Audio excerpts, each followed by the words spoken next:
Texto escrito y dirigido por Viajero en el tiempo. El siglo XX fue un periodo de convulsiones extremas en Europa. Tras la Primera Guerra Mundial, el continente se convirtió en un laboratorio de ideologías políticas radicales. En este caldo de cultivo surgieron algunas de las dictaduras más brutales que la historia ha conocido. El nazismo en Alemania, liderado por Adolf Hitler, buscaba crear un imperio racial a través de la conquista y el genocidio. En la Unión Soviética, el estalinismo de Iósif Stalin impuso un sistema comunista totalitario mediante purgas masivas y una planificación económica forzosa que costó millones de vidas. En Italia, el fascismo de Benito Mussolini fue el pionero, un modelo de nacionalismo autoritario que inspiraría a muchos otros. Estos regímenes, aunque diferentes, compartían un desprecio absoluto por la democracia y los derechos humanos, y veían en la violencia un instrumento legítimo para alcanzar sus objetivos. Estos tres grandes monstruos totalitarios no fueron los únicos. El fascismo y el autoritarismo se extendieron como una mancha de aceite por toda Europa.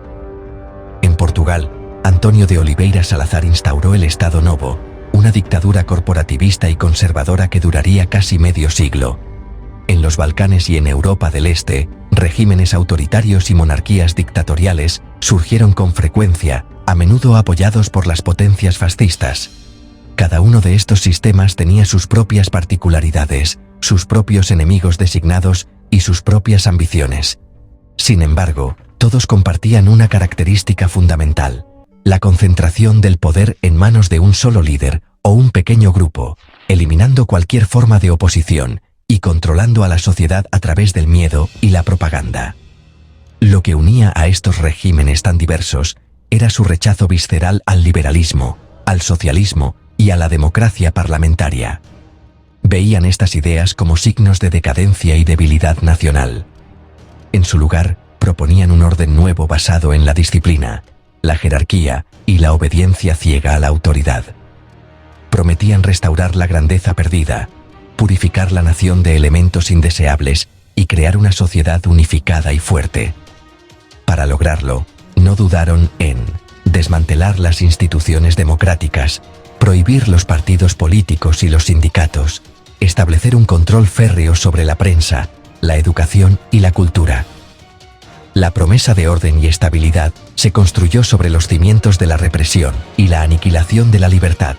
En este contexto europeo, la Guerra Civil Española, entre 1936 y 1939, no fue un conflicto aislado.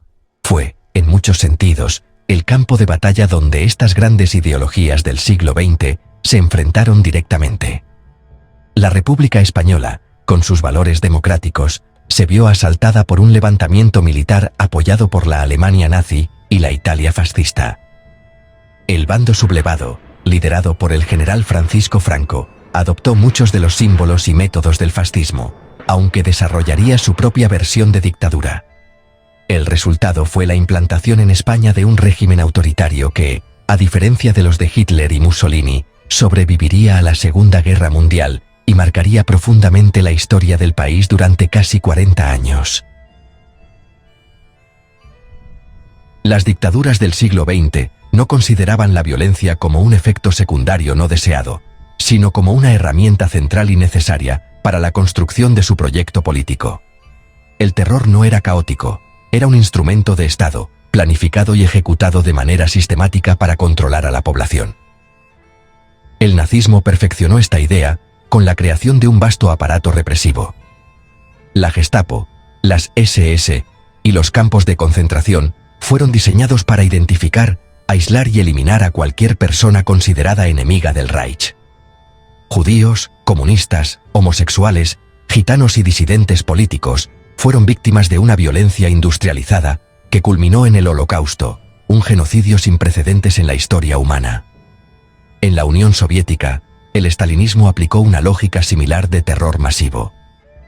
La NKVD, precursora de la KGB, llevó a cabo las grandes purgas en la década de 1930, arrestando, ejecutando o enviando a los campos de trabajo del Gulag a millones de personas. Bastaba una simple sospecha o una denuncia anónima para ser considerado un enemigo del pueblo. El terror estalinista no solo se dirigía contra opositores políticos reales, sino también contra grupos étnicos enteros, campesinos, que se resistían a la colectivización forzosa, los kulaks, e incluso contra miembros leales del propio Partido Comunista. El objetivo era crear una sociedad paralizada por el miedo, donde la obediencia absoluta al líder fuera la única garantía de supervivencia. El fascismo italiano, aunque en su escala de violencia no alcanzó las cotas del nazismo o el estalinismo, también utilizó el terror para consolidar su poder. Los camisas negras de Mussolini fueron escuadrones paramilitares que aterrorizaron a socialistas, comunistas y demócratas mucho antes de que el fascismo llegara al gobierno. Una vez en el poder, el régimen creó una policía política, la Obra, y tribunales especiales para juzgar a los disidentes. La violencia se hizo más selectiva pero no menos brutal. El asesinato de líderes opositores como Giacomo Matteotti envió un mensaje claro a toda la sociedad: cualquier forma de resistencia sería aplastada sin piedad. La violencia era el lenguaje que el Estado utilizaba para imponer su voluntad y eliminar cualquier atisbo de pluralismo. Estos mecanismos de control no se limitaban a la violencia física. La propaganda jugaba un papel crucial.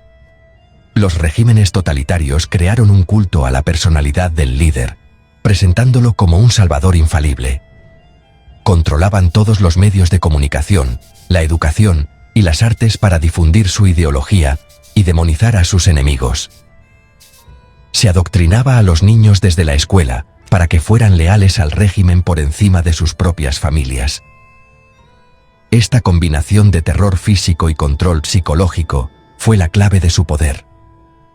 La sociedad se veía atrapada en una red de vigilancia y adoctrinamiento, donde la disidencia no solo era peligrosa, sino casi impensable para muchos. La violencia estatal, por tanto, era la base sobre la que se construía todo el edificio totalitario. La dictadura de Francisco Franco en España presenta características que la distinguen de otros regímenes autoritarios europeos. Una de las más notables fue su extraordinaria duración. Mientras que el nazismo y el fascismo italiano fueron derrotados en la Segunda Guerra Mundial, el franquismo perduró desde 1939 hasta la muerte del dictador en 1975. Casi 40 años de poder ininterrumpido permitieron al régimen moldear la sociedad española de una manera profunda y duradera. Esta longevidad se debió, en parte, a la habilidad de Franco para adaptarse a los cambios en el contexto internacional. Pasó de ser un aliado de las potencias del Eje a presentarse como un baluarte anticomunista durante la Guerra Fría, lo que le granjeó el apoyo, o al menos la tolerancia, de las potencias occidentales, especialmente de Estados Unidos. Otra singularidad del franquismo fue la naturaleza prolongada y sistemática de su represión. A diferencia de otros regímenes donde la violencia más extrema se concentró en periodos específicos, en España, la represión fue brutalmente intensa en los años posteriores a la Guerra Civil, y continuó, aunque con menor intensidad letal, durante toda la dictadura. No se buscó únicamente eliminar a los opositores, sino también crear un clima de terror y sumisión que perdurara durante décadas. Se llevó a cabo una limpieza política y social que afectó a cientos de miles de personas. Esta represión no solo fue física, con ejecuciones, encarcelamientos y torturas, sino también administrativa. Miles de funcionarios, maestros y profesionales fueron depurados, perdiendo sus empleos y sus derechos por su pasado republicano. El exilio masivo fue otra de las grandes tragedias y una característica definitoria del franquismo. Al terminar la Guerra Civil, cerca de 500.000 de españoles huyeron del país por temor a las represalias. Intelectuales, artistas, científicos, políticos y ciudadanos comunes cruzaron la frontera hacia Francia, buscando refugio. Este éxodo representó una pérdida irreparable para España, una verdadera sangría de talento y capital humano. La cultura española quedó mutilada. Muchos de estos exiliados nunca pudieron regresar y murieron lejos de su tierra. El régimen no solo se deshizo de sus enemigos, sino que también se empobreció cultural e intelectualmente, creando un vacío que tardaría generaciones en llenarse. Finalmente, Un pilar fundamental que distingue al franquismo fue su estrecha alianza con la Iglesia Católica, lo que se conoce como nacionalcatolicismo. Mientras que el nazismo tuvo una relación compleja y a menudo hostil con las iglesias cristianas, y el estalinismo era militantemente ateo, Franco convirtió al catolicismo en la columna vertebral ideológica de su régimen. La guerra civil fue presentada como una cruzada en defensa de la fe contra el ateísmo y el comunismo. A cambio de su apoyo incondicional, la Iglesia recibió enormes privilegios y un control casi total sobre la educación y la moral pública. Esta simbiosis entre el poder militar y el poder religioso dio al franquismo un carácter profundamente conservador y tradicionalista, diferenciándolo del modernismo revolucionario de otros fascismos. La dictadura franquista no puede entenderse sin la Guerra Civil Española, entre 1936 y 1939, que fue mucho más que el simple preludio del régimen. Fue su acto fundacional, el crisol de violencia en el que se forjó su naturaleza represiva. El conflicto no comenzó como una guerra entre ejércitos convencionales, sino como un golpe de Estado militar fallido contra el gobierno legítimo de la Segunda República. Al no triunfar rápidamente, el levantamiento derivó en una guerra total y extraordinariamente cruel. Desde el primer momento, los sublevados, liderados por figuras como el general Mola y posteriormente Franco, dejaron claro que su objetivo no era solo ganar la guerra, sino aniquilar físicamente al enemigo interior, republicanos, socialistas, comunistas, anarquistas y cualquiera que defendiera el orden democrático. La violencia en la zona sublevada fue sistemática y planificada desde el inicio. Las tristemente célebres columnas del Ejército de África, comandadas por el propio Franco, avanzaron desde el sur de España sembrando el terror. En cada pueblo y ciudad que conquistaban, llevaban a cabo una represión brutal y metódica. Se realizaban ejecuciones masivas, a menudo sin juicio previo, contra cualquier persona sospechosa de simpatizar con la República. La masacre de Badajoz, en agosto de 1936, donde miles de personas fueron fusiladas en la Plaza de Toros, es un ejemplo paradigmático de esta estrategia de terror. El objetivo era claro: paralizar a la población civil y eliminar cualquier posible resistencia futura. Esta fue la limpieza que sentó las bases de la dictadura que vendría después. La guerra fue también un campo de pruebas para las potencias del eje. La Legión Cóndor alemana y el Corpo Truppe Volontarie italiano proporcionaron a Franco no solo tropas y material bélico, sino también tácticas de guerra modernas. El bombardeo de Guernica, en abril de 1937, inmortalizado por Picasso, fue un ejemplo aterrador de esta nueva forma de hacer la guerra, dirigida a aterrorizar a la población civil. Este apoyo internacional fue crucial para la victoria de Franco y reforzó el carácter fascista de su movimiento en sus primeros años.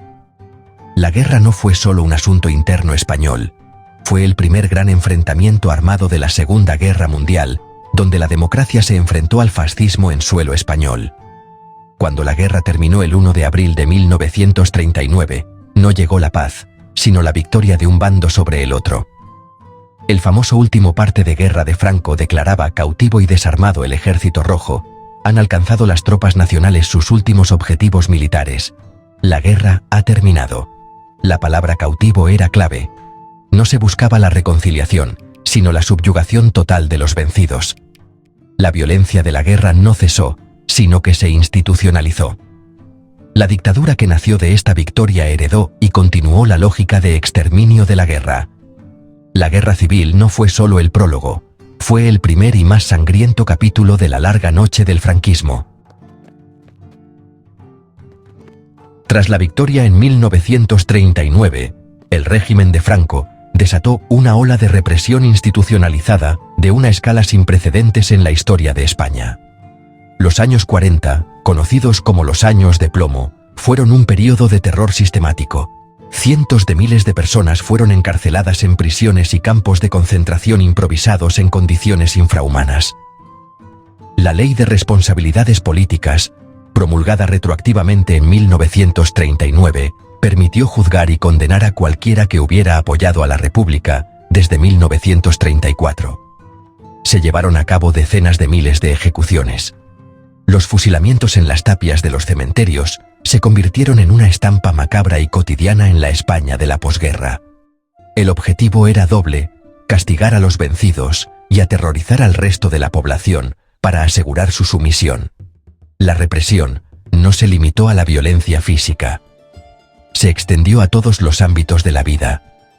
Se llevó a cabo una depuración masiva en la administración pública, la educación y las profesiones liberales. Maestros, profesores universitarios, jueces, médicos y funcionarios fueron expulsados de sus puestos de trabajo por su ideología o su pasado republicano. Sus carreras quedaron destruidas y fueron condenados a la marginación social y económica. Esta represión administrativa buscaba desmantelar por completo la estructura social e intelectual de la República y sustituirla por una nueva élite leal al régimen. El miedo a la denuncia, a perder el trabajo o a ser señalado se instaló en la sociedad, fomentando el silencio y la autocensura. Además de las ejecuciones y las depuraciones, el régimen utilizó otras formas de violencia más sutiles, pero igualmente devastadoras. Una de las más crueles fue el robo de niños.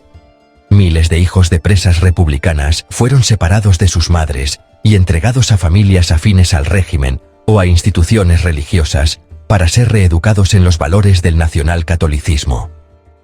Se les decía a las madres que sus hijos habían muerto y se borraba todo rastro de su identidad original. Esta práctica, inspirada en las teorías pseudocientíficas del psiquiatra del régimen Antonio Vallejo Nájera, que hablaba del gen rojo, buscaba erradicar la ideología republicana desde la raíz, impidiendo su transmisión a las siguientes generaciones.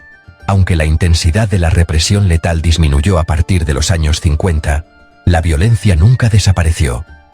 Se transformó en un sistema de control más selectivo pero constante. La Brigada Político-Social, la policía secreta del régimen, se especializó en la persecución de cualquier forma de disidencia, utilizando la tortura de manera sistemática en sus comisarías. El Tribunal de Orden Público, creado en 1963, se encargaba de juzgar los delitos políticos. Hasta el final de la dictadura, la pena de muerte siguió aplicándose contra opositores, como demuestran las últimas ejecuciones en septiembre de 1975, apenas 2 meses antes de la muerte de Franco. La represión fue el ADN del régimen desde su primer día hasta el último. Una de las características más singulares y definitorias del régimen franquista fue su íntima relación con la Iglesia Católica. Esta alianza, conocida como nacionalcatolicismo, convirtió a la religión en uno de los pilares ideológicos fundamentales de la dictadura. Desde el inicio de la Guerra Civil, la jerarquía eclesiástica, con algunas excepciones notables, apoyó de forma entusiasta al bando sublevado. Calificaron la guerra como una cruzada para salvar a España de las hordas ateas y comunistas de la República. Esta bendición religiosa proporcionó a Franco una enorme legitimidad moral, tanto dentro como fuera de España, presentando su golpe militar como una causa justa y sagrada en defensa de la civilización cristiana. A cambio de este apoyo crucial, la Iglesia Católica recibió privilegios sin precedentes una vez que Franco consolidó su poder. Se abolió el divorcio y el matrimonio civil, se prohibieron los anticonceptivos y se restauró la financiación pública a la Iglesia. Pero su influencia fue mucho más allá. El régimen le entregó el control casi absoluto del sistema educativo. Los planes de estudio se llenaron de contenido religioso y los valores del catolicismo más conservador impregnaron todas las asignaturas. La Iglesia se convirtió en la guardiana de la moral pública, censurando libros, películas y obras de teatro, y vigilando el comportamiento de los ciudadanos. La asistencia a misa se convirtió en un acto de adhesión al régimen, y no ser un buen católico era motivo de sospecha. Esta simbiosis entre el poder político-militar y el poder religioso creó una atmósfera social asfixiante. La vida cotidiana de los españoles quedó sometida a una estricta vigilancia moral. Se impuso un modelo de familia patriarcal y tradicional, donde la mujer quedaba relegada al papel de esposa y madre, subordinada a la autoridad del marido. El código de la mujer del régimen la definía como un ser destinado al hogar y al cuidado de los hijos, negándole cualquier autonomía personal o profesional. La Iglesia, a través del confesionario, los sermones y las organizaciones como la sección femenina, se encargó de difundir y hacer cumplir este ideal de mujer sumisa y devota, fundamental para el proyecto social del franquismo. Sin embargo, esta alianza no fue monolítica ni eterna. A partir de la década de 1960, y especialmente tras el Concilio Vaticano II, surgieron fisuras en esta relación. Sectores progresistas dentro de la propia Iglesia, sobre todo en Cataluña y el País Vasco, comenzaron a distanciarse del régimen y a apoyar los movimientos obreros y democráticos. Sacerdotes jóvenes, conocidos como curas obreros, se comprometieron con la lucha por los derechos sociales y se convirtieron en una nueva fuente de oposición. Aunque la jerarquía eclesiástica mantuvo su lealtad a Franco casi hasta el final, la imagen de una Iglesia unida al régimen se fue erosionando, reflejando los cambios que se estaban produciendo en la sociedad española en los últimos años de la dictadura. Para comprender la naturaleza del franquismo, es útil compararlo con otras dictaduras europeas del siglo XX. Frente al nazismo alemán y el estalinismo soviético, el régimen de Franco fue cuantitativamente menos letal. El holocausto nazi y las purgas y hambrunas estalinistas causaron millones de víctimas en un periodo de tiempo relativamente corto. El franquismo, aunque brutalmente asesino en la posguerra, no llevó a cabo un genocidio industrializado ni una política de exterminio de grupos étnicos a esa escala. Su violencia fue más política, dirigida a aniquilar a los republicanos y a cualquier forma de oposición de izquierdas. Sin embargo, su longevidad, casi 40 años frente a los 12 del nazismo, hizo que su impacto represivo se extendiera a lo largo de varias generaciones. En comparación con el fascismo italiano de Mussolini, el franquismo comparte muchas similitudes. Ambos eran regímenes autoritarios, nacionalistas, anticomunistas y antiliberales.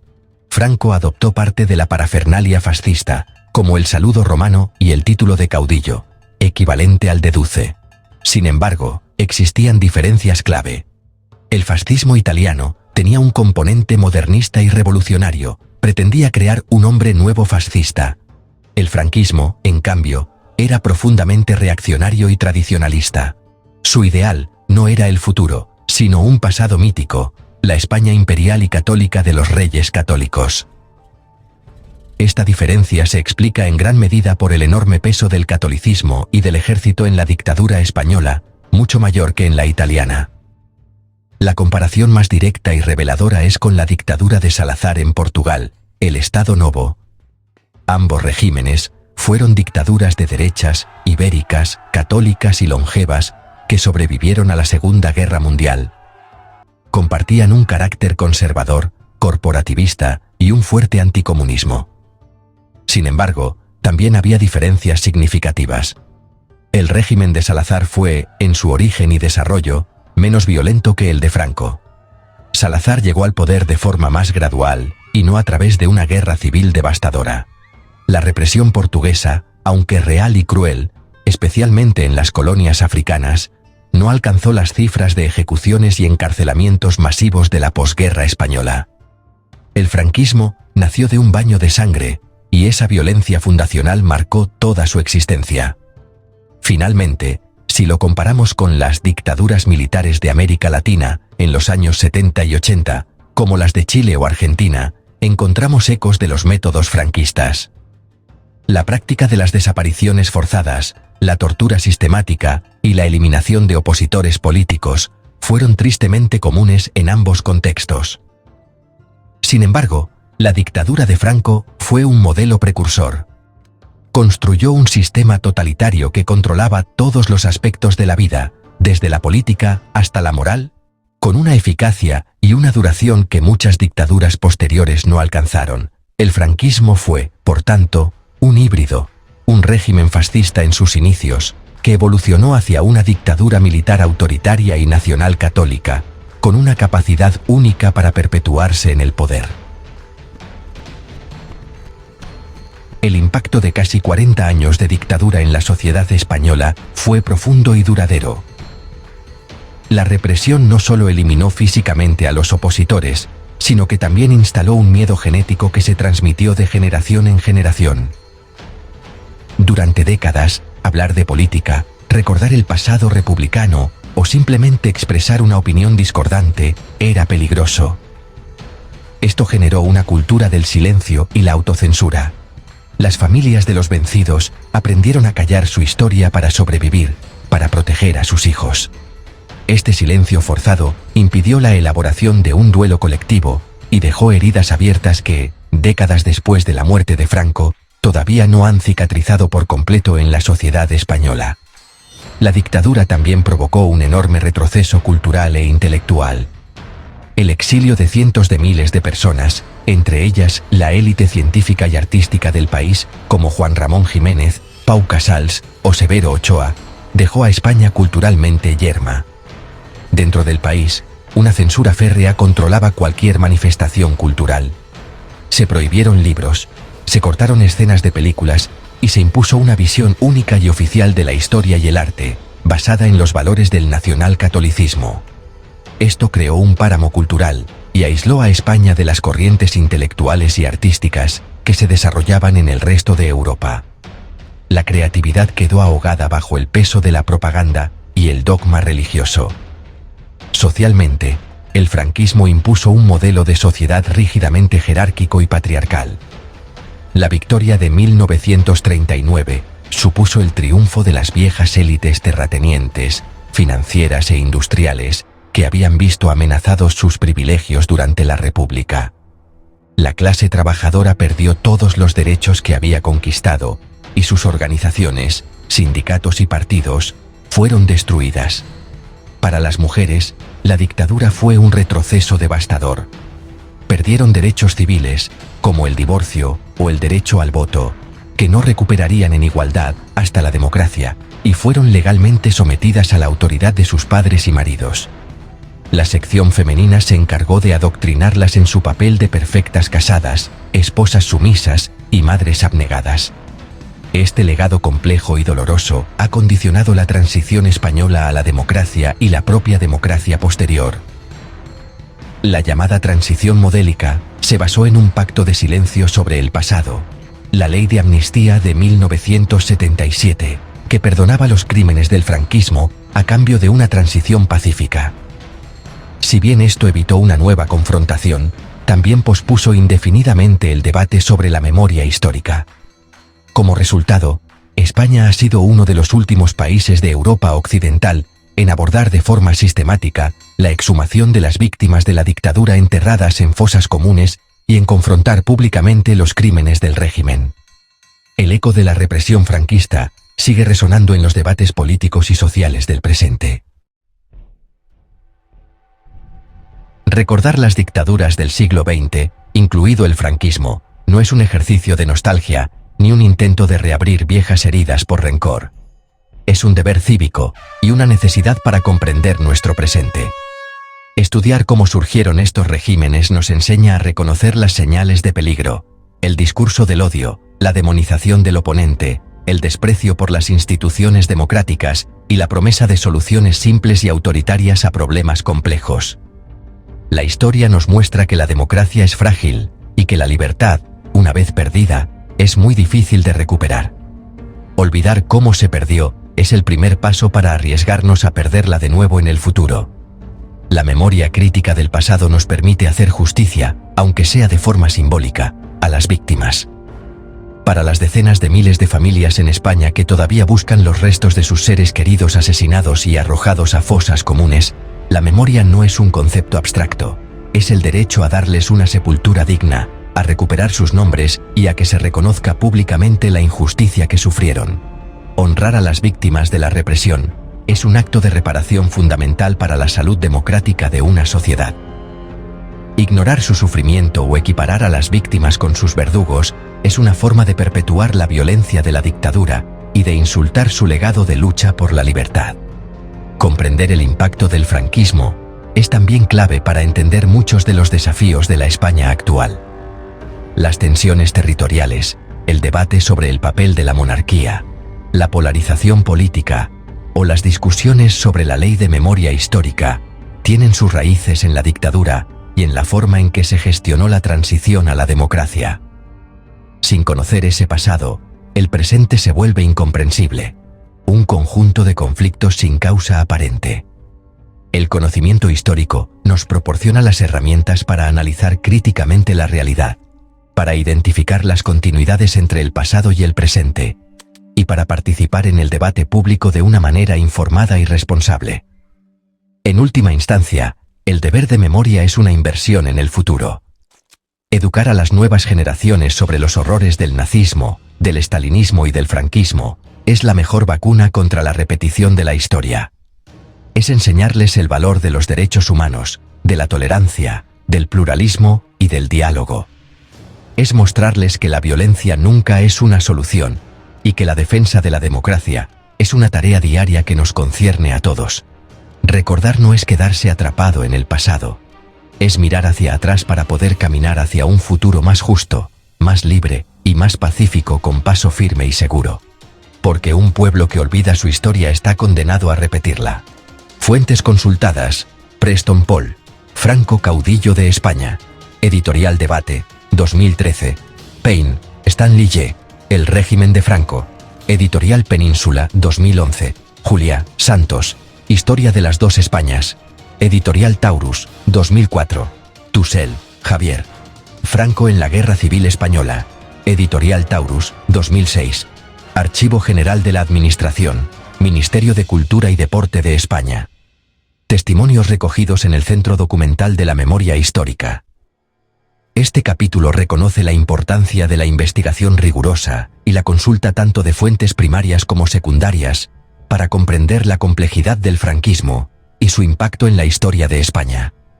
Expresamos nuestro agradecimiento a todos los historiadores, archiveros y familias, cuyos testimonios y trabajos académicos ayudan a mantener viva la memoria de este periodo. Para quienes deseen profundizar, animamos a consultar estas obras y a apoyar los esfuerzos continuos por preservar la memoria histórica. Gracias por su atención.